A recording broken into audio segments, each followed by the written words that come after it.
दोस्तों नमस्कार। मैं प्रशांत कौशिक संवाद इंडिया मंच पर आप सभी का हार्दिक स्वागत करता हूं, हार्दिक अभिनंदन करता हूं। आप सभी जानते हैं कि संवाद इंडिया मंच पर विभिन्न महत्वपूर्ण विषयों पर चर्चा हम आपके सामने लेकर आते रहते हैं और आज भी इसी संदर्भ में देश की राजनीति से जुड़े एक बहुत ही महत्वपूर्ण विषय पर चर्चा हम आपके सामने लेकर प्रस्तुत हुए हैं। संवाद इंडिया के मंच पर आज के हमारी चर्चा है विपक्षी दलों के जो गठबंधन समूह है इंडिया INDIA, उसकी मुंबई में बैठक होने जा रही है और इस बैठक में कहा जा रहा है कि जो विपक्षी दलों का जो गठबंधन है इंडिया, उसका संयोजक और कन्वीनर नियुक्त हो सकते हैं और साथ ही जो उनका लोगो है या जो उनकी जो आने वाले समय का किस प्रोग्राम के तहत वह आगे बढ़ेंगे, उन सब बातों को सामने लाया जा सकता है। ऐसी बड़ी महत्वपूर्ण चर्चाएं हैं भारतीय राजनीति के अंदर इस समय। और साथ ही सत्ता पक्ष जो है, जो बीजेपी जो केंद्र सरकार है, उसकी भी निगाह लगातार इंडिया समूह की तरफ लगी हुई है कि उसमें जैसे नीतीश कुमार का दावा है, जो अन्य बड़े नेता उनका दावा है कि इसमें अन्य और जो पार्टियां वह इस गठबंधन का हिस्सा बन सकती हैं और बैठक में शामिल हो सकती हैं। ऐसा कहा जा रहा है कि मायावती जी को लेकर भी तमाम तरह की चर्चाएं हैं, क्या वे इस गठबंधन का हिस्सा हो सकती हैं और कहा जा रहा है अकाली दल को भी आमंत्रित किया गया इस बैठक में शामिल होने के लिए। तो इस तरह की तमाम चर्चाएं हैं, उसके क्या सार हैं, उसके क्या निहितार्थ हैं और क्या मायने हैं इन सब बातों के, उस पर चर्चा करने के लिए आज हमारे साथ देश का बहुत ही वरिष्ठ पैनल इस चर्चा में जुड़ा हुआ है। हमारे साथ विवेक देशपांडे जी हैं, नागपुर से हैं, बहुत ही सीनियर पत्रकार हैं और करीब 30-35 साल का उनका पत्रकारिता का अनुभव है। उनका मैं बहुत बहुत स्वागत करता हूँ, अभिनंदन करता हूँ संवाद इंडिया मंच पर। साथ ही पुष्पेंद्र शर्मा जी हमारे साथ हैं, उनका भी बड़ा लंबा एक पत्रकारिता का अनुभव है और हिंदुस्तान और अमर उजाला के वह संपादक रह चुके हैं, उनका मैं बहुत बहुत स्वागत करता हूँ, अभिनंदन करता हूँ। साथ ही हरिशंकर जोशी जी हमारे साथ हैं, वह भी बहुत सीनियर जर्नलिस्ट हैं, उनका मैं बहुत बहुत अभिनंदन करता हूँ, स्वागत करता हूँ। हरि जी के पास आता हूँ। हरि जी, आपको क्या लगता है कि जो विपक्षी दलों का जो गठबंधन है जिसकी हम बात कर रहे हैं और वह मुंबई में बैठक होने जा रही है, बड़ी महत्वपूर्ण बैठक है, उसको लेकर आप क्या समझते हैं, आपका क्या दृष्टिकोण है? हरिशंकर जोशी।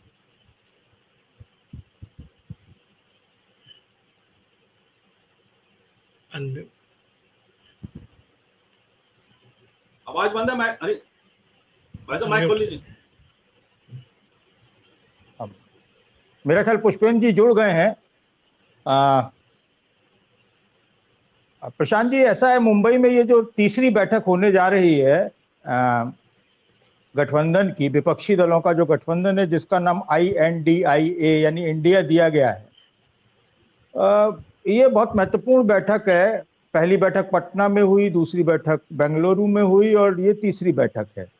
इस बैठक में कई सारे ऐसे फैसले आ सकते हैं जो हम सभी को भी कहीं ना कहीं चौंकाने वाले संभव है। हालांकि सुगबुगाहट हम लोगों को उसकी है कि कुछ बोला है नीतीश कुमार ने कि कुछ नए दल उसमें शामिल हो रहे हैं।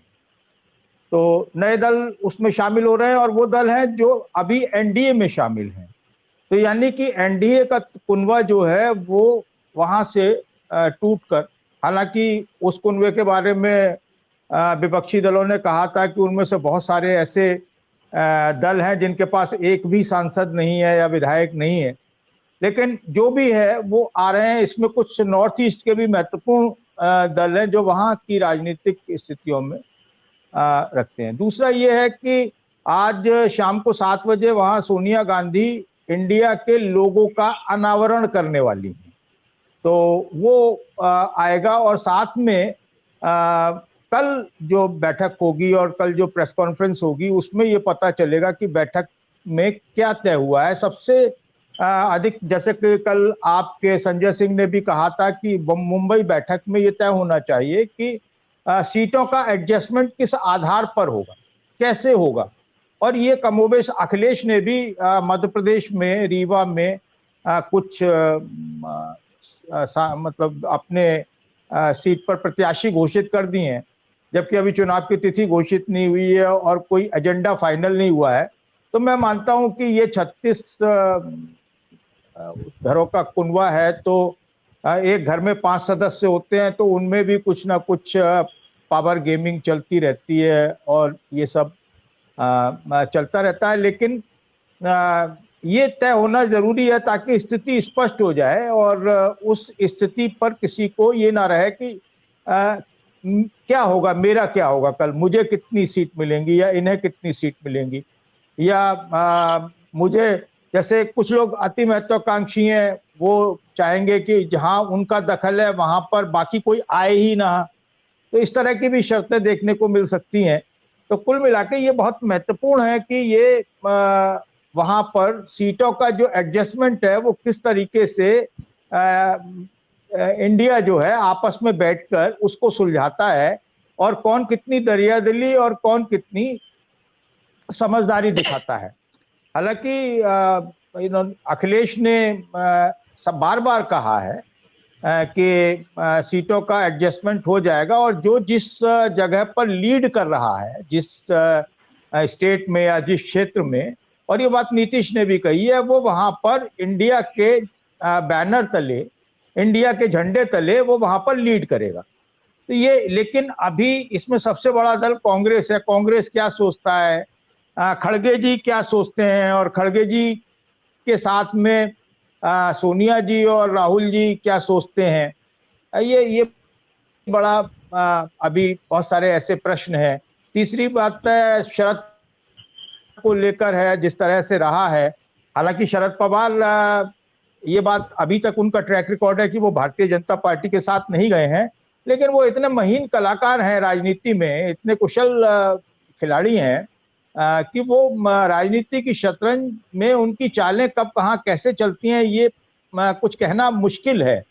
वो चुनाव तक साथ हैं या चुनाव के बाद भी साथ हैं, ये कहना भी थोड़ा सा मुश्किल है। मेरे लिए तो कम से कम बहुत मुश्किल है।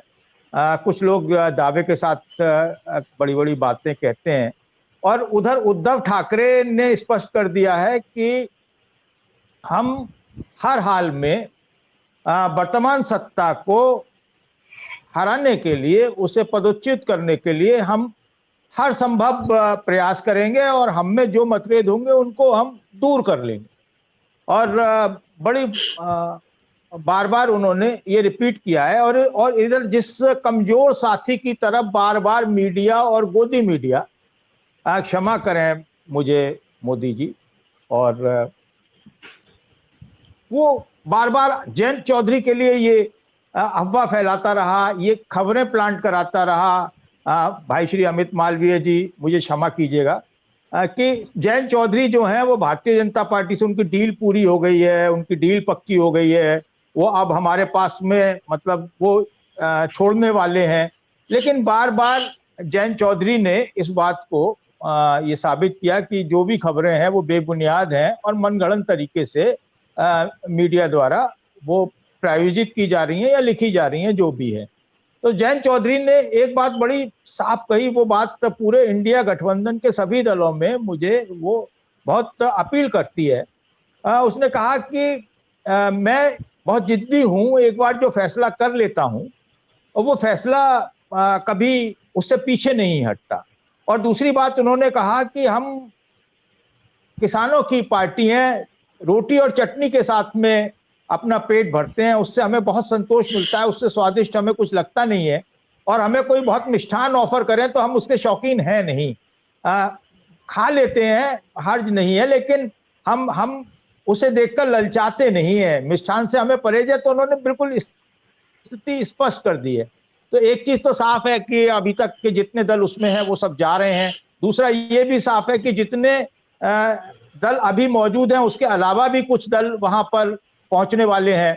हालांकि मायावती जी को लेकर भी ये चर्चा बार बार सामने आती है और बार बार मायावती जी उसका खंडन करती हैं। खबरों में यहाँ तक आ गया था कि फारूक अब्दुल्ला ने मध्यस्थता की है और उन्होंने 40 सीटों की डिमांड की है, और जाहिरा तौर पर 40 सीटें मायावती को उत्तर प्रदेश में देना असंभव बात है 80 में से। तो अभी हो सकता है कि इसके अगली मीटिंग में या कुछ और थोड़ा सा इंतजार करके घोसी के चुनाव परिणाम आने पर उसके बाद वो कुछ फैसला लें और आ जाएं। और क्योंकि वो जानती हैं कि अकेले चुनाव लड़ने के बाद में अगर उनका किसी से गठजोड़ नहीं होगा, वो भाजपा से गठजोड़ कर लें तो फायदे में रहेंगी, उसके साथ में वो कर सकती हैं। लेकिन अगर उनका जैसे मुलायम अखिलेश के साथ में समाजवादी पार्टी के साथ गठजोड़ हुआ तो वो फायदे में थी, और पिछली बार उनका गठजोड़ नहीं था तो सबने देखा उनके पास में कितने सांसद रह गए। तो ये सब मुंबई की बैठक में मुझे जो समझ में आता है मोटा माटी आज तक वो ये है। बाकी बहुत महीन विश्लेषक हमारे मित्र पुष्पेंद्र जी मौजूद हैं, वो इस पर प्रकाश डालेंगे, और देश पांडे जी भी हैं, उनसे मैं भी कुछ ज्ञान लूंगा। मैं पुष्पेंद्र जी के पास आता हूँ। पुष्पेंद्र, जैसे हरि जी ने काफी सारे जो घटक दल हैं विपक्षी दलों के, उसके बारे में उन्होंने कुछ नए संकेत दिए हैं। तो आपको क्या लगता है कि विपक्षी दलों की जो एकता बनती जा रही है, दिखाई दे रही है, मजबूत की तरफ अग्रसर भी दिखाई देती है, लेकिन तमाम तरह के उनमें आपस में मतभिन्नताएं भी नजर आती हैं कि कितनी सीटों पर कौन क्या लड़ेगा। तो ऐसे में आपको क्या लगता है, क्या एक राय पर वो लोग पैनल सहमत होते दिखाई देता है वो, क्या उसमें और कुछ कभी दिखाई देता कुछ और, ऑब्वियसली संघर्ष आपस का इनका? भाई हरि जोशी जी को, विवेक जी को, आपके सभी दर्शकों को प्रशांत जी मेरा नमस्कार। बहुत अच्छा होता अगर आप पहले विवेक भाई को मौका देते और मैं उनकी बातें सुनता, और क्योंकि आपने ये मेरे पाले में डाल दी है और हरिशंकर जोशी जी के थ्रू डाली है, तो मेरी जिम्मेदारी बनती है कि मैं दर्शकों को जो सुन रहा हूँ, जो देख रहा हूँ, जो ऑब्जर्व कर रहा हूँ, उसे हम अपने दर्शकों के साथ साझा करते हैं। वैशाली, इंडिया गठबंधन के लिए लोग क्या कहते हैं? जब बैठो जो बीजेपी समर्थक हैं वो कहते हैं साहब जूतियों में दाल बटेगी, कहाँ सरकार चलेगी, अभी तो इनमें बहुत लड़ाई होगी। और ये वो बातें हैं जो एक्चुअली हर एक के मन में उठती। अब इसके पक्ष में क्या जाता है? इंडिया गठबंधन के पक्ष में जाते हैं फिलहाल का माहौल, जो ओपिनियन पोल्स आ रहे हैं वो इसे शक्ति देते हैं। राहुल गांधी की भारत जोड़ो यात्रा के बाद जो राहुल गांधी का पर्सनैलिटी चेंज है, टर्न अराउंड है वो, और दूसरे इस समय सारे जो विपक्षी नेता हैं उनकी बॉडी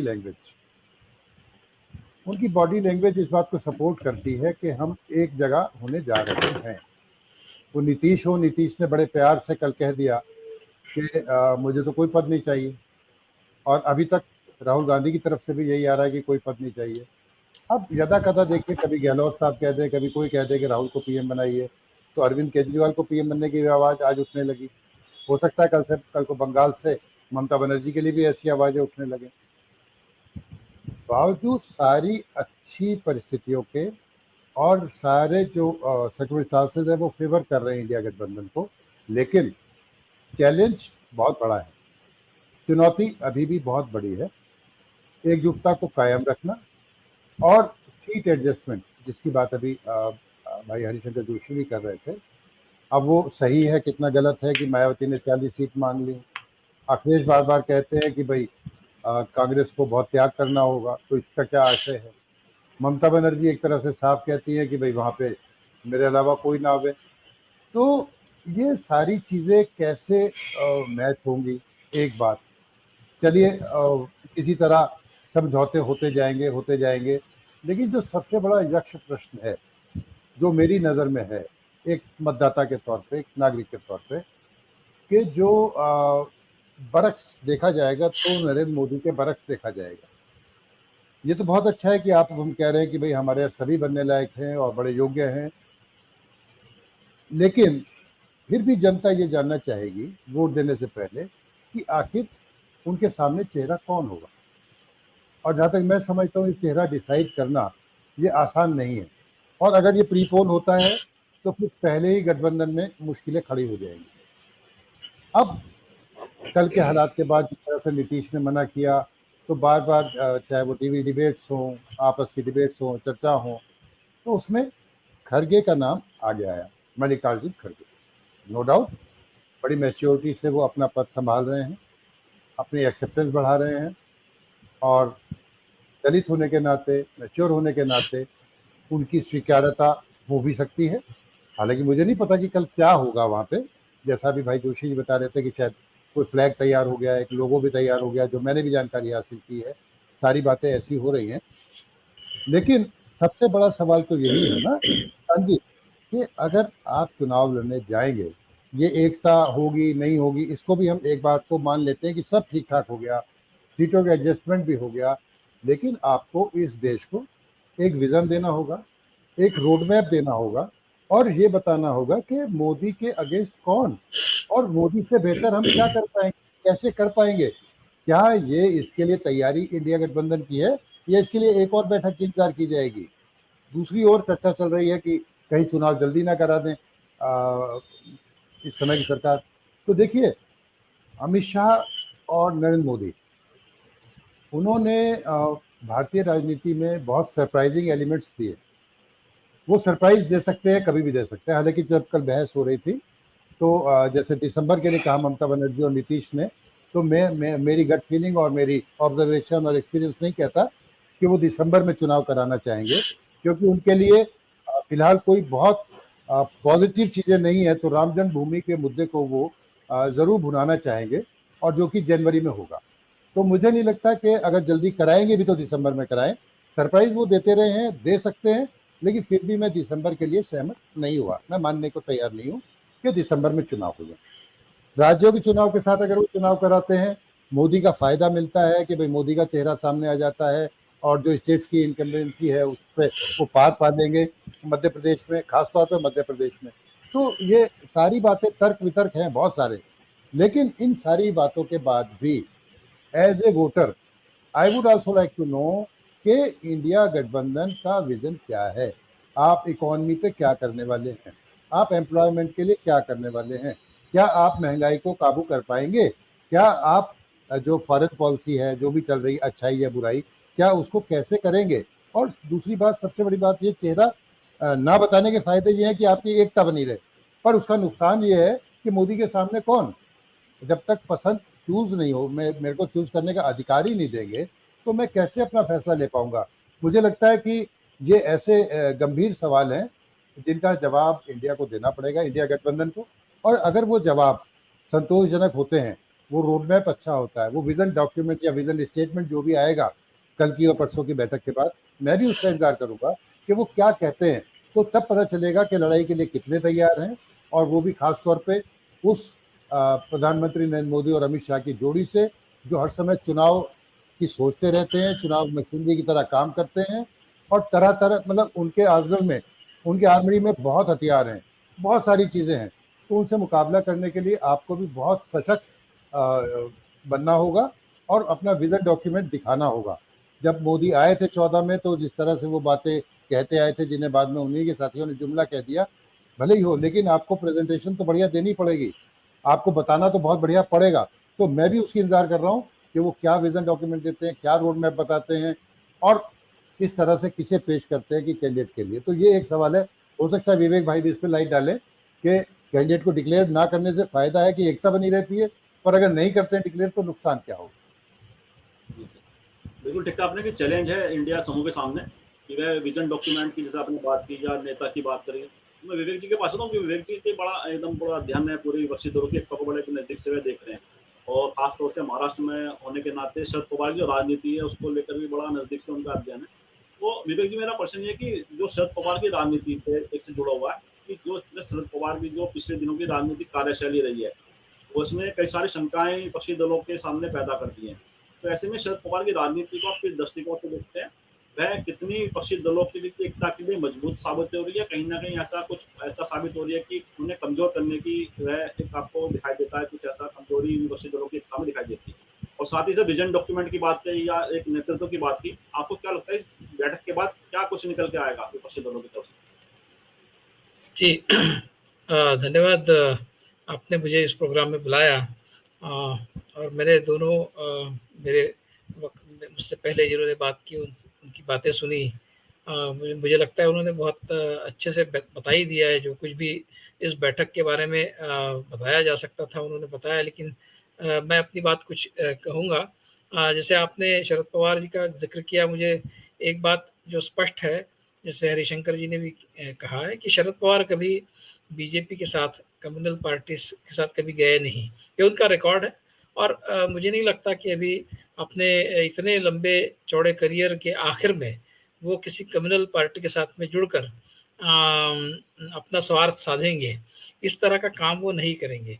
अभी वो जो कुछ भी कर रहे हैं वो सिर्फ वक्त निकालने का काम है, मतलब इलेक्शन तक किसी भी तरह से उनको वक्त निकालना है और अपने आप को सेफ रखना है। ये शायद उनकी प्रायोरिटी है, बाकी कुछ नहीं। वो कहीं से भी वो बीजेपी के साथ जाना चाहते हैं, ऐसा कोई भी अंदेशा उन्होंने उनके कार्यकलाप से हमें नहीं मिला है। ऐसा है, अगर उनको बीजेपी के साथ जाना होता तो 2019 में जब अजीत पवार ने फडणवीस के साथ सरकार बनाई, उसी समय चले जाते। तो क्या क्या प्रॉब्लम था? अगर जाना ही है, आखिरकार जाना ही है बीजेपी के साथ, तो 2019 में क्यों नहीं गए होते? अब तक तो 5 साल पूरी सत्ता का उपभोग लिया होता है, लेकिन वो नहीं गए। उन्होंने ये बात में कहा कि वो गुगली थी, मतलब बीजेपी को एक बीजेपी के लिए वो गुगली थी, ऐसा उन्होंने कहा। मतलब वो बीजेपी को उन्होंने एक सरप्राइज दिया इस तरह से, अजित पवार को उधर भेज के, फिर उनको 3 दिन के बाद ही वापस बुलाकर। तो शरद पवार जो है वो आखिर तक पता नहीं चलने देंगे कि वो क्या करने जा रहे हैं। लेकिन एक बात तो सच है, मुझे जो लगता है, जितना मैं शरद पवार को जानता हूँ, वो उलझन में डाल रहे हैं बीजेपी को कि एग्जैक्टली वो क्या करेंगे, क्या करने जा रहे हैं। तो बीजेपी को शायद वो गेस करते हुए रखना चाहते हैं कि आप सोचते रहिए मैं क्या कर रहा हूँ। तो इस तरह से उनकी राजनीति है।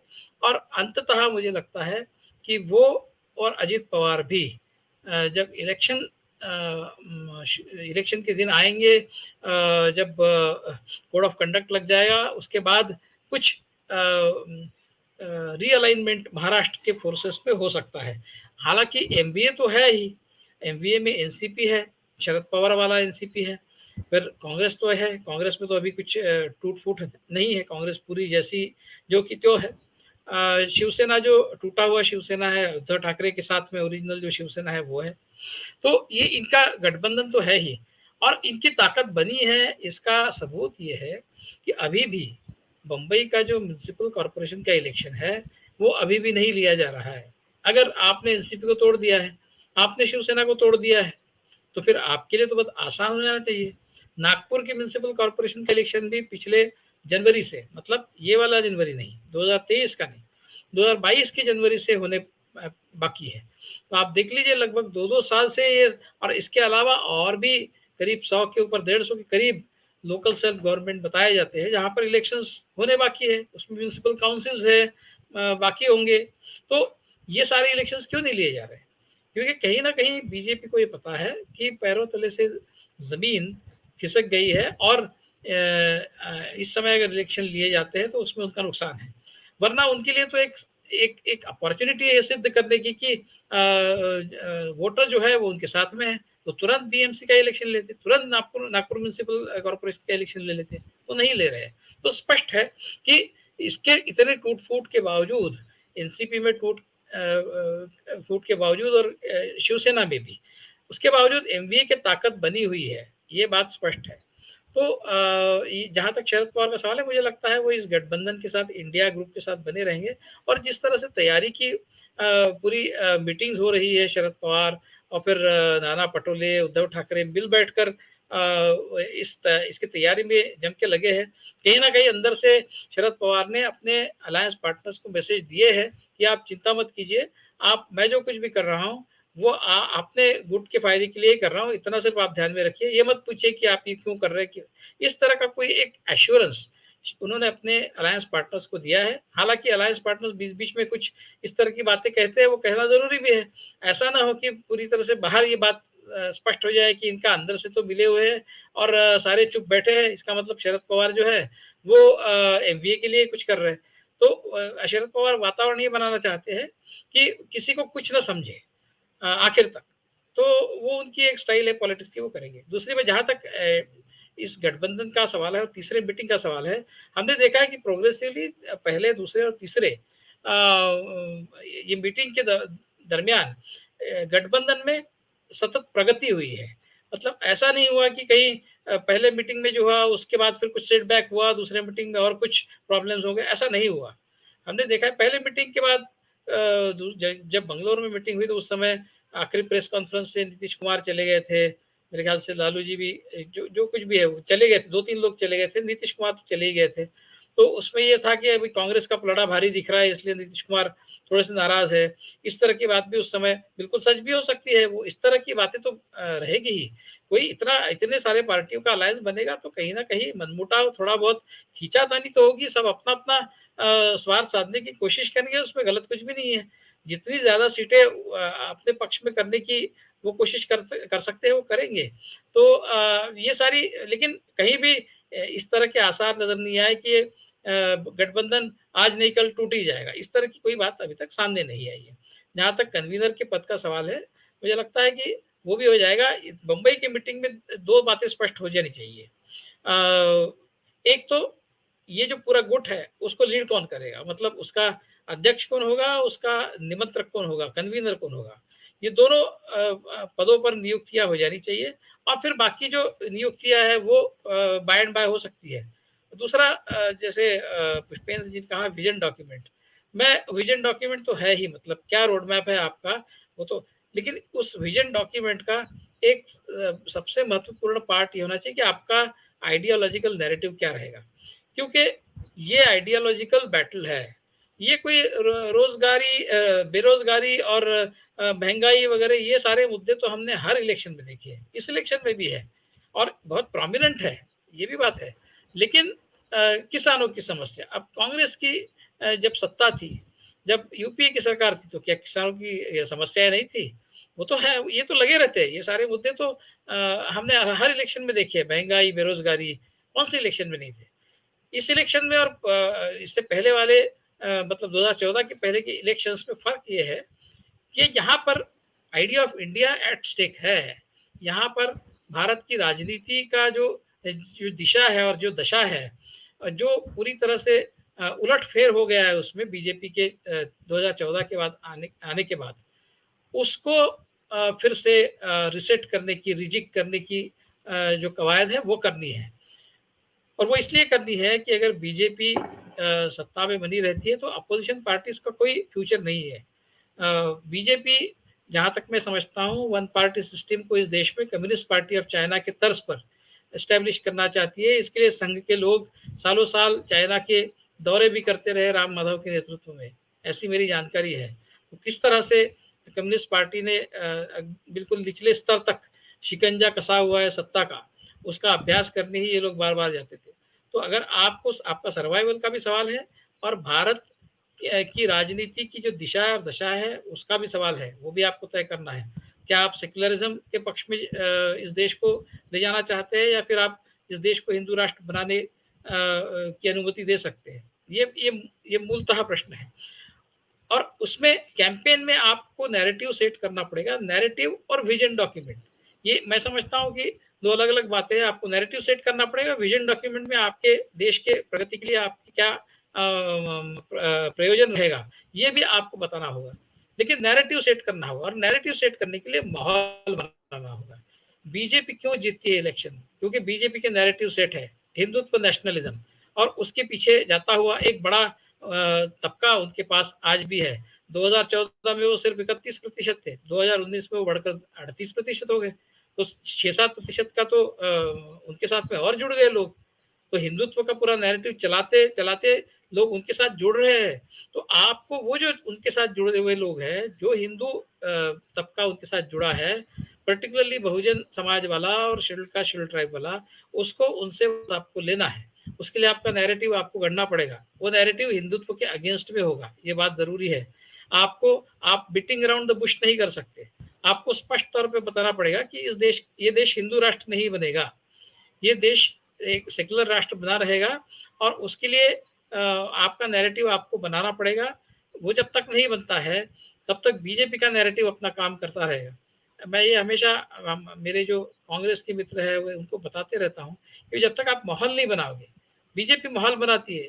देखिए अगर चंद्रयान-3 चंद्र पर उतर जाता है तो बीजेपी की तरफ से सेलिब्रेशंस होते हैं, उनके अलग अलग लेवल पे अलग अलग प्रोग्राम्स चलते हैं। मेरी एक गायनेकोलॉजिस्ट मित्र है, वो मुझे कल बता रही थी कि जो महिला गायनेकोलॉजिस्ट है नागपुर में, वो बीजेपी की जो समर्थक है, वो हमेशा ही कुछ ना कुछ प्रोग्राम्स करते रहती है। उनका देखिए इस स्तर पर, मतलब हर स्तर पर उनके लोग कुछ ना कुछ प्रोग्राम चलाने में लगे हैं।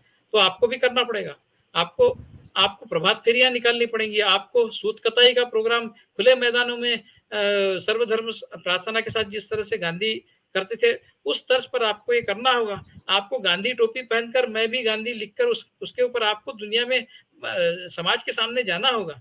तो आप अलग कहाँ से दिखने वाले हो? आप जब तक माहौल नहीं बनाओगे, आपको अलग दिखना होगा। बीजेपी के लोग अलग दिखते हैं, उनके प्रोग्राम चलते हैं। जब महाराष्ट्र में गुड़ी पड़वा होता है तो बीजेपी की महिला जो होती है वो सर पे वो ये बांध के, जिसको हम फेटा कहते हैं मराठी में, वो बांध के, और वो जो 9 यार्ड की साड़ी है वो पहन के मोटरसाइकिल पे निकलती है और भगवा ध्वज लेके निकलती है। तो ये जो माहौल बनता है बीजेपी का प्रेजेंस लोगों में दिखता है, वो आज कांग्रेस का नहीं दिख रहा है, वो अपोजिशन का नहीं दिख रहा है। तो उसके लिए आपको उस तरह के प्रोग्राम्स बनाने पड़ेंगे। माहौल बनाना ये सबसे इंपॉर्टेंट चीज है।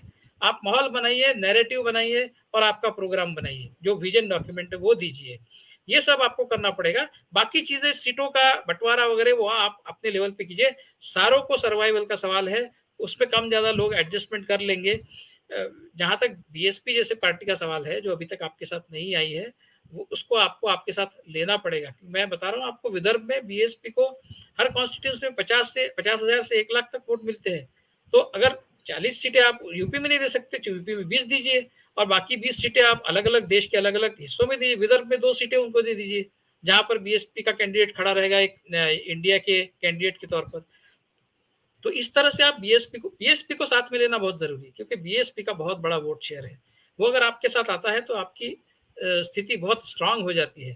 तो ये सारे ये सीटों का बंटवारा कैसा होगा, ये तो उनका प्रश्न है, वो देखेंगे। लेकिन उसमें कहीं ना कहीं कभी ना कभी किसी को कम, किसी को ज्यादा ये होगा ही। उस पर थोड़ी सी खींचातानी होगी, लेकिन उसका मतलब ये नहीं कि गठबंधन टूट जाएगा। तो मुझे फिलहाल तो लगता है कि बहुत पॉजिटिव डायरेक्शन में जा रहा है। आगे जाकर किस तरह से वो शेप लेता है, ये हमें देखना पड़ेगा। लेकिन 2-3 बातें जो मैं स्पष्ट रूप से मैंने कही है कि आपको माहौल बनाना पड़ेगा, और आपको नैरेटिव, आइडिया ऑफ इंडिया का नैरेटिव, जैसे जो राहुल गांधी ने बनाया लव वर्सेस हेट, वो आइडिया ऑफ इंडिया का नैरेटिव, आपकी इंडिया की जो कल्पना है वो बीजेपी की कल्पना से कैसी अलग है और वो क्यों अच्छी है, ये आपको लोगों को बताना पड़ेगा। उसके लिए आपको लोगों के बीच में दिखना पड़ेगा। जी, बहुत ही महत्वपूर्ण बात आपने कही कि नैरेटिव की बहुत आवश्यकता है। और मैं हरीश जी के पास आता हूँ। हरीश जी, आपको क्या लगता है, जो विवेक जी ने बहुत ही महत्वपूर्ण विषय उठाया है कि ठीक है, महंगाई का मुद्दा है, बेरोजगारी का मुद्दा है, या अन्य तमाम मुद्दे हैं जो आम आदमी के जीवन को प्रभावित करते हैं, लेकिन साथ ही सबसे बड़ा जो विषय है अपोजिशन के लिए कि नैरेटिव कैसे सेट करेंगे, कि विचारधारा का जो नैरेटिव है उनका, या दूसरा उनकी जो अपनी एकता का नैरेटिव है कि हम सब मजबूती से सत्ता का मुकाबला करने के लिए तैयार हैं। तो जो नैरेटिव की जो लड़ाई है, क्या विपक्षी दल सक्षम दिखाई देता है आपको इस लड़ाई के अंदर? देखिए, इसमें सक्षम और अक्षम की नहीं, इसमें माइंडसेट की बात है। अभी क्या है कि जब आदमी किसी उसको देखता है तो वो ये कांग्रेस और दूसरी विपक्षी पार्टियां इस भ्रम में है कि हमको किस दिशा में चलना चाहिए। तो कभी कमीज के ऊपर जनेऊ पहने हुए आपको दिखाई दे सकते हैं, कभी साष्टांग प्रणाम करते हुए मंदिर में आपको दिखाई दे सकते हैं।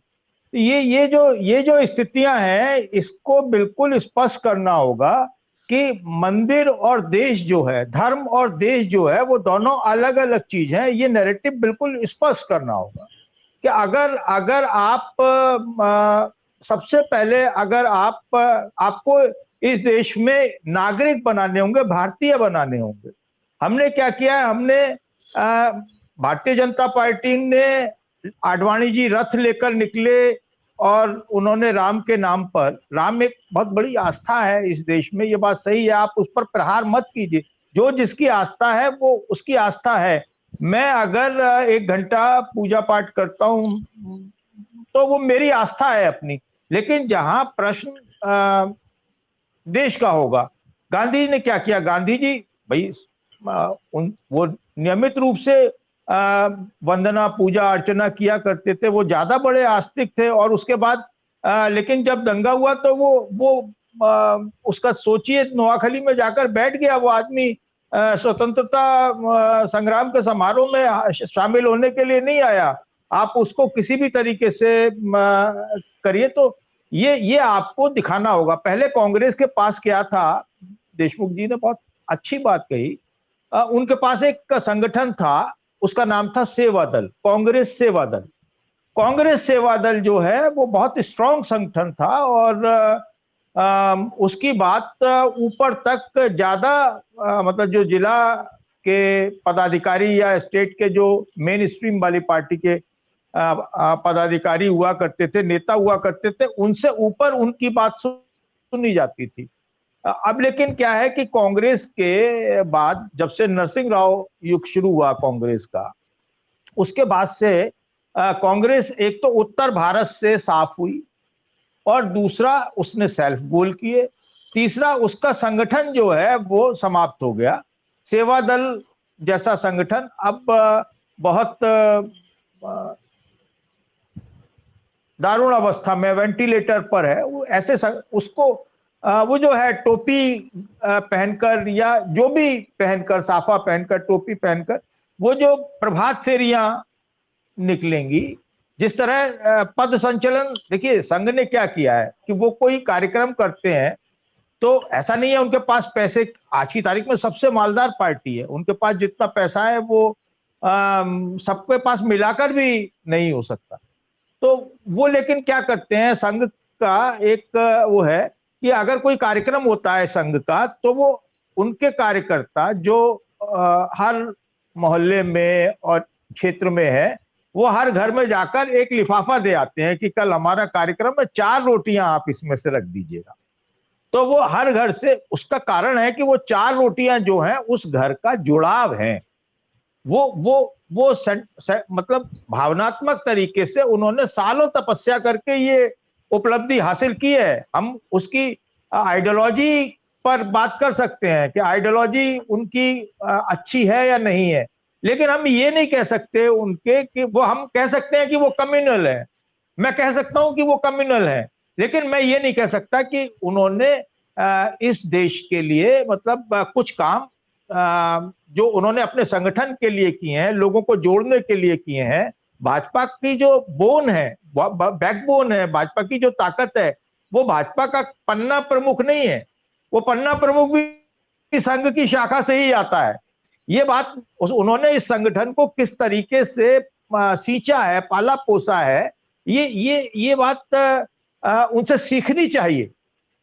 जो चीज सीखने वाली है वो चीज उनसे सीखनी चाहिए। जैसे गुड़ी पड़वा पर वहां पर जिस तरह से महिलाएं निकलती हैं, तो वो एक अट्रैक्शन है, वो लोगों में एक भाव पैदा करता है। अब पिछला 2014 और 2019 के बीच में अंतर इतना था कि मोदी जी का जादू और उनके वायदे सारे धूल दूसरित हो चुके थे।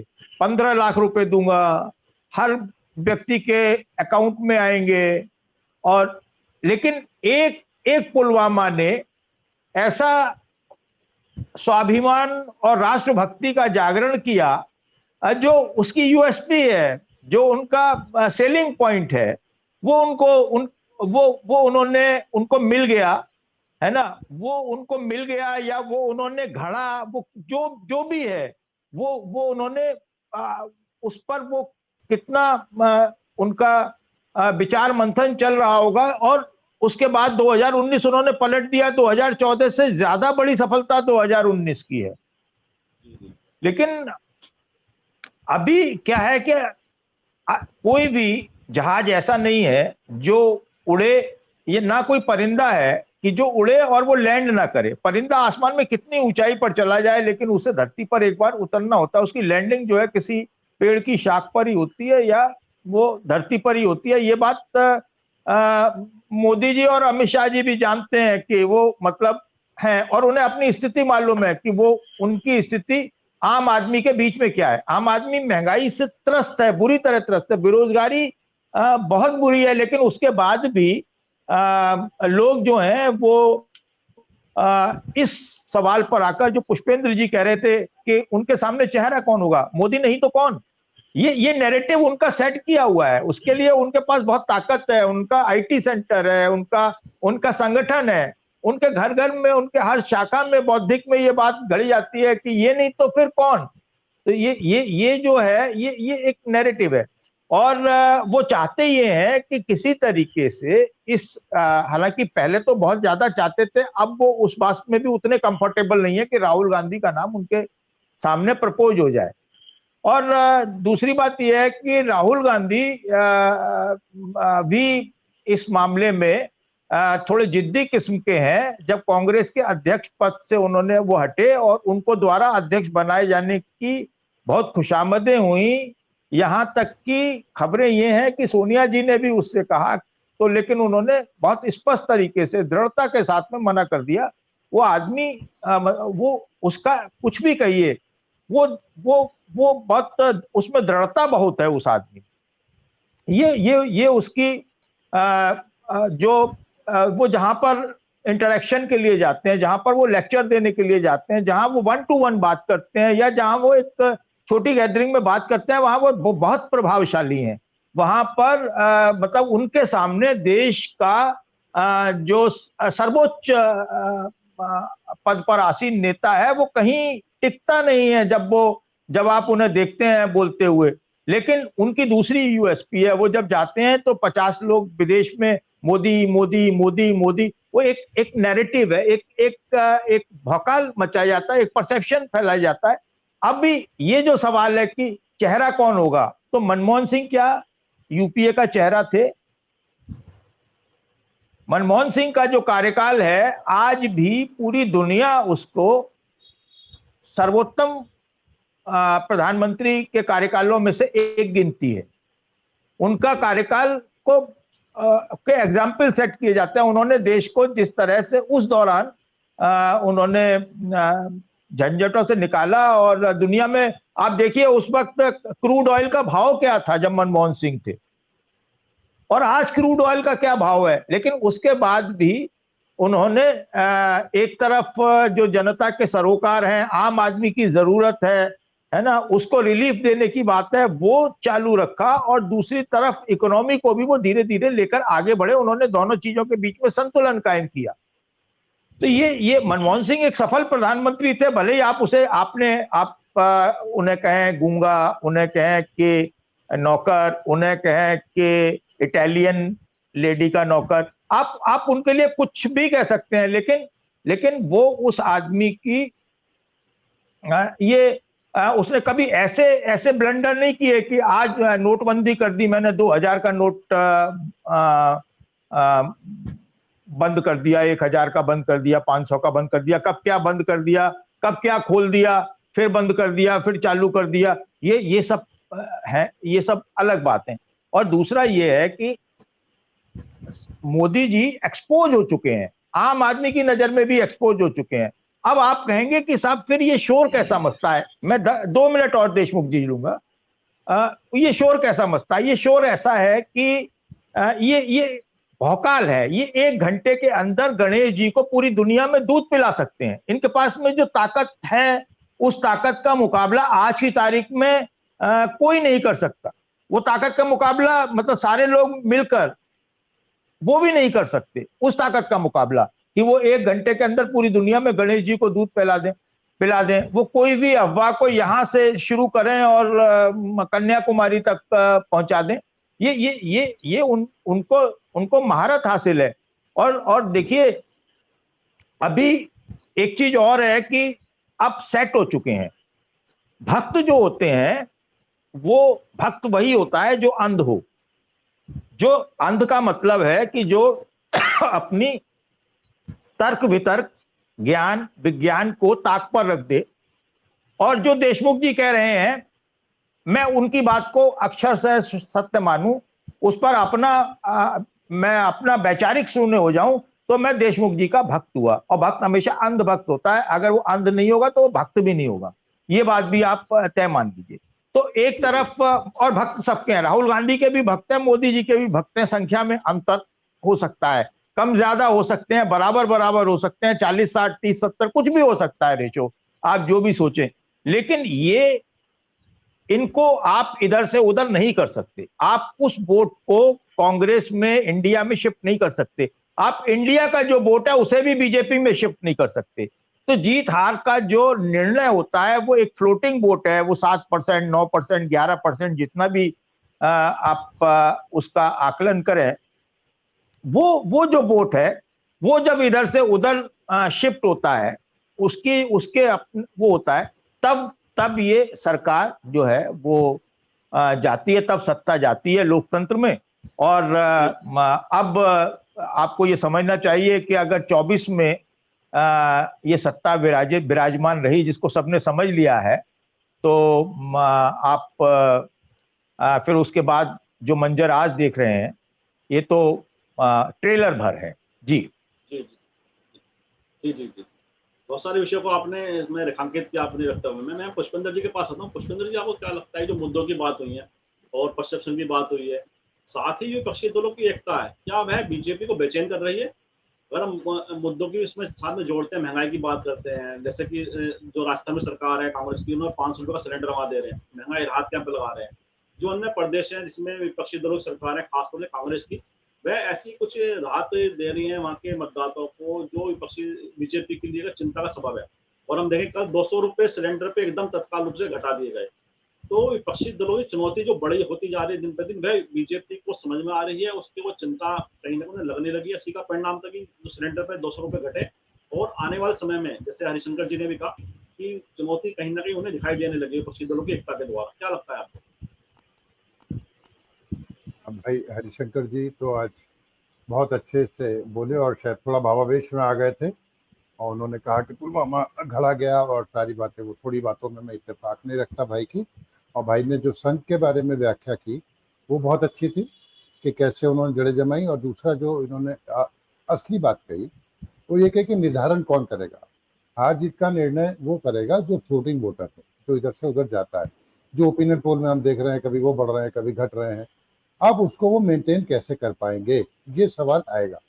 बाकी बार बार जोशी जी, मैं क्षमा चाहूँगा, वो देशमुख जी कह गए थे विवेक जी को, तो sorry for that Joshi ji, और हम ऐसे बोल जाते हैं कभी कभी। देखिए प्रशांत जी, एक शब्द तो है बेचैनी और दूसरा है तैयारी। अगर इंडिया गठबंधन की तरफ से कहा जाए कि साहब वो बेचैन हो गए हैं, बिल्कुल समझ में आता है। और अगर भारतीय लोकतंत्र में भारतीय जनता पार्टी की चुनावी तैयारियों को देखें तो मैं इसे तैयारी कहूँगा। मैंने पहले भी बोलते हुए कहा था कि उनके पास उनके शस्त्रागार में बहुत सारे हथियार हैं, अस्त्र शस्त्र हैं, जिनका वो समय समय पर प्रयोग करेंगे और बहुत से सरप्राइजेस वो देने की कोशिश करेंगे। तो जो कल 200 रुपये सिलेंडर के दाम कम करने की घोषणा की गई, वो तो उसकी एक झलक मात्र है, क्योंकि उज्ज्वला योजना से माना गया था कि 2019 में उज्ज्वला योजना से बड़ा लाभ मिला था, इसलिए उसका कोटा बढ़ाया गया, 200 रुपये इस पर कम किए गए। साथ ही आपको बता दूं कि यूपी में आयुष्मान स्वास्थ्य योजना का कोटा बढ़ा दिया गया है, और इसलिए वो ये सोच रहे हैं कि कैसे करें, इस पैसे को इस्तेमाल कैसे करें, इतने आदमी नहीं है। तो योगी मंत्रिमंडल के जो कोर कमेटी थी उसमें बैठक हुई और ये कहा गया कि 60 साल से ऊपर के जितने भी लोग हैं सबको दे डालो आयुष्मान, इतना ज़्यादा कोटा दे दिया है। तो वो अब इसे बेचैनी कहें या तैयारी कहें, अमित शाह सब जगह जा रहे हैं, तो वो 4G और 5G आप उसका अर्थ समझ ही रहे होंगे कि 4th जनरेशन है, 5th जनरेशन है, BRS TRS सारी बातें वो कर रहे हैं। देखिए दोनों बातें हैं, आप इसे कुछ भी कह सकते हैं, इसे बेचैनी कह सकते हैं, और स्वस्थ जो लोकतंत्र है उसमें मैं इसे तैयारी कहूँगा। सत्ता में बैठे हैं, उनको अपना बचाव करना है, अपनी सत्ता को कायम रखना है, तो वो अपनी तैयारियों में लग गए। दूसरे पे हमला क्या करना है, सारी बातें वो ये भी बोलने लग गए हैं कि भाई आपस में घटक दल लड़ेंगे, ये होगा वो होगा, तरह तरह के दबाव है। अभी भी देखिए ED भी है, CBI भी है, अभी तो और भी कुछ चीज़ें देखने को मिल सकती हैं। जोशी जी मुस्कुरा रहे हैं। तो ये इनके पास बहुत सारे वेपनरी है। फिर उनका जो सोशल मीडिया का अपना सेल है, वो आप कुछ भी कहें, कितनी कोशिश कांग्रेस ने अब थोड़ी सी शुरू करी है या दूसरे दलों ने शुरू करी है, लेकिन अगर आप नंबर देने लगेंगे तो नंबरों में बहुत ज़्यादा अंतर आएगा।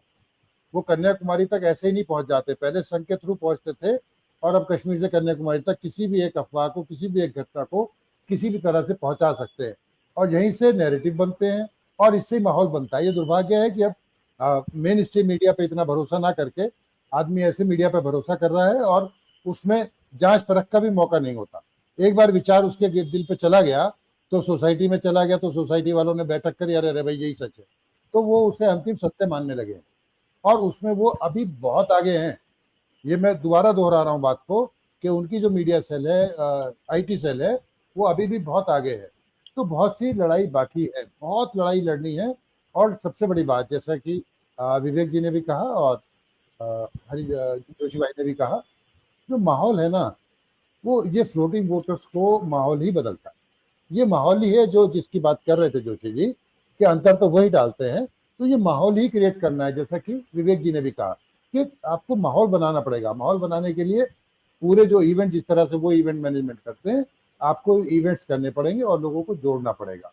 उसके लिए भारत जोड़ो यात्रा जैसा इवेंट बहुत अच्छा प्रयास था, और शायद वो दूसरा एक पार्ट उसका करने जा रहे हैं एज ऑफ कांग्रेस। लेकिन इंडिया को मिलकर भी, इंडिया में शामिल दलों को सबको मिलकर भी एक कॉमन थीम पर भी काम करना पड़ेगा, चाहे वो उसे मोहब्बत की दुकान कहें या किसी और नाम से उसे पुकारें, लेकिन ऐसा कोई ना कोई काम करना पड़ेगा। तब जाके जो ये लड़ाई है ना, तब जाके लड़ाई लड़ पाएंगे। जीत हार तो बात की बात, ये लड़ाई लड़ने की बात कह रहा हूँ। जी बिल्कुल ठीक कहा आपने। कहीं ना कहीं ऐसा चीज पेश करनी पड़ेगी जिससे कि वो मजबूती से सामने खड़े हो सकें केंद्र सरकार की नीतियों के खिलाफ। मैं विवेक जी के पास आता हूँ आखिर के कार्यक्रम के अंत में। विवेक जी, पूरी चर्चा को आपने सुना और उसकी समीक्षा के आधार पर अगर आप अगर समीक्षा करना चाहें तो आपको क्या लगता है कि जो वर्तमान दौर की जो राजनीति है जिस तरफ जा रही है, वह विपक्षी दलों के साथ में गठबंधन की जो भी बैठकें हैं उसमें से ऐसा क्या निकल के आ सकता है कि जो केंद्र सरकार के खिलाफ बड़ी मजबूती से वह अपने को पेश कर सके? और साथ ही से राहुल गांधी की भारत जोड़ो यात्रा की बात हुई है, तो राहुल गांधी की जो इमेज में जो बदलाव दिखाई देता है, जो उनकी एक इमेज के जो परसेप्शन में चेंज आता दिखाई देता है, उनकी जो लोकप्रियता बढ़ी, हालांकि माना जाता है कि मोदी जी की लोकप्रियता भी बरकरार है, लेकिन साथ ही राहुल गांधी की जो लोकप्रियता बढ़ी है, तो इन सब को आप किस तरह से नजर से देखते हैं? क्या इसमें आपको दिखाई देता है कि विपक्षी दलों के लिए मैं पुष्पेंद्र जी की बात से सहमत हूँ कि बीजेपी किसी भी तरह से आप ये नहीं मान के चल सकते कि बीजेपी डरी हुई है। बीजेपी तैयारी में लगी है। जो कुछ भी वो करते हैं वो तैयारी के तौर पे, वो उनका फैक्टर ऑफ सेफ्टी बहुत बड़ा होता है। वो कभी भी, मतलब वो कितने भी ताकतवर हो जाए, वो ये मान के नहीं चलते हैं कि बस अभी हमको और कुछ नहीं करना है। वो लिविंग नो स्टोन अनटर्न, जिसको अंग्रेजी में कहते हैं, वो करते हैं। तो वो करते रहेंगे। और जैसे बीजेपी ये नहीं मानती कि वो हार सकती है, वैसे अपोजिशन को भी वो आत्मविश्वास अपने आप में जगाना होगा कि बीजेपी को परास्त किया जा सकता है। और इसके कई उदाहरण इससे पहले प्रस्तुत हुए, स्टेट्स के इलेक्शन में हुए। कर्नाटक से सबसे बड़ा जो मैसेज आया है वो ये है कि बीजेपी के जो 5 पिलर्स है, स्ट्रेंथ है, एक तो मोदी जी का पर्सनैलिटी कल्ट है, दूसरा है उनका इलेक्शन मशीनरी, तीसरा है उनका हिंदुत्व नेशनलिज्म का नैरेटिव, चौथा है उनका लाभार्थी पॉलिटिक्स, और पांचवा उनका पिलर जो है वो इलेजिटिमेट पिलर है, मैं उसको बोलता हूँ, वो है सेंट्रल जो केंद्रीय जांच एजेंसी है उसका दुरुपयोग। तो ये पांचों चीजें वहां काम नहीं आई। एक चीज वहां काम नहीं है। अब देखिए, पांचों चीजें वहां पर परास्त हो गई, और वो तो उनका हिंदुत्व का लेबोरेटरी है साउथ में। वहां पर अगर बीजेपी को इस तरह से हार का सामना करना पड़ा, तो अपोजिशन को वहां से एक ताकत मिलती है। अपोजिशन को ये समझना चाहिए, आत्मविश्वास खुद में ये जगाना चाहिए कि बीजेपी को बिल्कुल परास्त किया जा सकता है। तो इससे पहले मैंने वो कह दिया कि उनको क्या क्या करना होगा। उनको तो पहली बात तो माहौल बनाना, उनको बीजेपी से अलग समाज में कौन लोग है, आप कौन हो, समाज में आपको दिखना होगा। जिस तरह से बीजेपी के लोग समाज में दिखते हैं, ये बीजेपी के लोग हैं, उस तरह से आपको दिखना होगा कि ये अपोजिशन के लोग हैं। आप दिखते ही नहीं हो कहीं, सिर्फ बीजेपी ही बीजेपी दिखती है। उसके लिए माहौल बनाना होगा, उसके लिए आइडिया ऑफ इंडिया का नैरेटिव बनाना होगा। ये तो मैंने पहले ही कह दिया। जहां तक 2019 और 2024 की कंपैरिजन का सवाल है, पुष्पेंद्र जी ने कहा सही है कि वो सोशल मीडिया में बहुत स्ट्रांग बीजेपी पहले से ही, लेकिन आप देखिए पिछले 5 सालों में सोशल मीडिया में जो अल्टरनेटिव मीडिया का विकास हुआ है, इतने सारे आपके जैसे चैनल्स बहुत सारे ऐसे आए हैं जो गोदी मीडिया से विपरीत बात करते हैं, जो जिन्होंने गोदी मीडिया को एक सशक्त पर्याय दिया है, और आप लोगों का व्यूअरशिप इतना ज़्यादा है, बहुत लोग देखते हैं। और सोशल मीडिया पे दूसरे तरफ से भी लोग बहुत एक्टिव हो गए हैं। बीजेपी को काउंटर बहुत स्ट्रांगली और तुरंत किया जा रहा है। ये माहौल, ये फर्क पड़ा है 2019 और 2024 के बीच में, ये बहुत बड़ा फर्क पड़ा है। और मोदी जी का जहाँ तक सवाल है, मोदी जी की पॉपुलैरिटी कायम हो सकती है, लेकिन मुझे लगता है कि अभी वो कम हुई है। जिस तरह से वो 1-1, 2-2 घंटा भाषण करते हैं, लोग सुनते नहीं है, उनका व्यूअरशिप कम हो गया है, उनका फॉलोइंग कम हो गया है।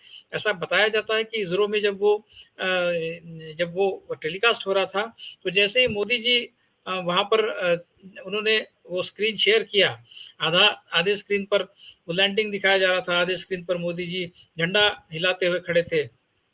उस समय 20 से 25 लाख लोग उसको छोड़कर, वो टेलीकास्ट को छोड़कर चले गए।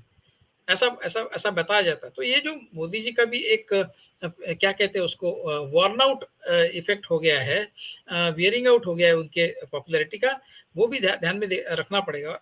जहां तक अपोजिशन में कोई चैलेंज का सवाल है, मोदी जी के मोदी बनाम कौन, मुझे लगता है अपोजिशन ने इस ट्रैप में नहीं आना चाहिए। अपोजिशन ने एक्चुअली ये प्रोजेक्ट करना चाहिए कि हम सब एक है और हमारे यहाँ सब है, बहुत सारे कैंडिडेट्स हैं जो प्राइम मिनिस्टर बन सकते हैं। हम प्राइम मिनिस्टर बनाने के लिए यहाँ पर नहीं आए हैं। जैसा बीजेपी का पूरा जो कैंपेन है वो मोदी जी को फिर से प्राइम मिनिस्टर बनाना, ये कहते भी है बीजेपी वाले, उसको एग्जैक्टली काउंटर करने के लिए अपोजिशन ने ये कहना चाहिए कि हम इस देश की साख को बचाने आए हैं, हम अपनी साख को बचाने नहीं, हम इस देश की साख को बचाने आए हैं, और हम किसी को प्रधानमंत्री बनाने नहीं आए। जिस तरह से बीजेपी मोदी जी को प्रधानमंत्री बनाने के लिए आए, वो देश के लिए नहीं आ रहे। इस तरह से काउंटर करना पड़ेगा आपको। आप बीजेपी के ट्रैप में जाके आपको कौन सा बाबा है उसको बुला रहे हैं, कमलनाथ जैसा हरी जी ने कहा सही है। आप जनेऊ की बात करते हैं, आप गोत्र बताते हैं अपना, बीजेपी उसमें खुश है। बीजेपी तो ये कहती है देखिए हमारे हिंदुत्व कैंपेन का ये फायदा है, देखिए अपोजिशन वाले भी हिंदुत्व की बात कर रहे हैं, तो आपको उनसे अलग कैसे दिखेंगे आप अगर हिंदुत्व की बात करने लगेंगे, सॉफ्ट हिंदुत्व करेंगे, तो आप में और उनमें लोग फर्क कैसे करेंगे? लोग तो ओरिजिनल जो हिंदुत्व वाले हैं उनको देंगे, आप तो फेक हिंदुत्व वाले लगेंगे लोगों को। आपके पास कौन आएगा आप हिंदुत्व करेंगे तो? ये सादी सी बात अगर आपको नहीं समझती है तो आपको कौन समझाएगा? तो ये कमलनाथ जैसे लोग हैं, उनको दरकिनार करने की जरूरत है, ऐसे लोगों की जरूरत नहीं है। और वो जनेऊ और वो पूजा करना ये सब आपको नहीं करना है, आपको अलग अपना नैरेटिव बनाना है, ये स्पष्ट हो जानी चाहिए बात। उसके बाद फिर मुझे लगता है कि जो ग्राउंड लेवल पर आपको एडजस्टमेंट करना है सीटों का वगैरह, वो सबसे महत्वपूर्ण है, और 1 to 1 फाइट हो ये आपको इंश्योर करना है। ये 3-4 बातें अगर आप कर लेते हैं, समय बहुत कम है आपके पास, उतने समय में जितना ज्यादा आप माहौल बना सकते हैं आप बनाइए। और एकता का परिचय, जनता में एकता का मैसेज जाना चाहिए कि आप एक है। अगर आप टुकड़ों में बटे हैं, इस तरह का मैसेज जाएगा, लोग बोलेंगे इनसे तो बीजेपी अच्छी है, आपके पास कोई नहीं आएगा। तो ये बहुत बड़ा चैलेंज है, देखते हैं किस तरह से करते हैं प्रशांत जी। जी बिल्कुल ठीक कहा आपने कि बड़ा चैलेंज है विपक्षी दलों के सामने, और बैठक के से ज़्यादा महत्वपूर्ण ये है कि वे अपना जो नैरेटिव की बात है आपने कही, अपनी एकता की बात की है, और कैसे अपने को बनाए रखते हैं और कैसे एक नैरेटिव केंद्र सरकार के सामने पेश करते हैं कि विकल्प के तौर पर अपना। और आज की चर्चा में जिस तरह से पूरी विस्तृत आज विश्लेषण किया हमारे अतिथियों ने, मुझे विश्वास है हमारे दर्शकों चर्चा जरूर पसंद आएगी। और मैं विवेक देश पांडे जी का, पुष्पेंद्र शर्मा जी का, हरी जी का बहुत बहुत आभार धन्यवाद करता हूँ। उन्होंने पूरे विषय को बड़ा सार्थक उसका विश्लेषण किया। मैं आप सभी का पुनः आभार और धन्यवाद करता हूँ। इसी साथ आज की चर्चा को विराम देता हूँ। मैं अपने सभी दर्शकों से आग्रह करता हूँ इस वीडियो को लाइक करें, शेयर करें, कमेंट करें, साथ ही समाज इंडिया चैनल को सब्सक्राइब के साथ बेल आइकन जरूर दबाएं, जिससे समाज इंडिया के अपडेट आपको समय से मिलते रहे। आप सभी का बहुत बहुत धन्यवाद, बहुत बहुत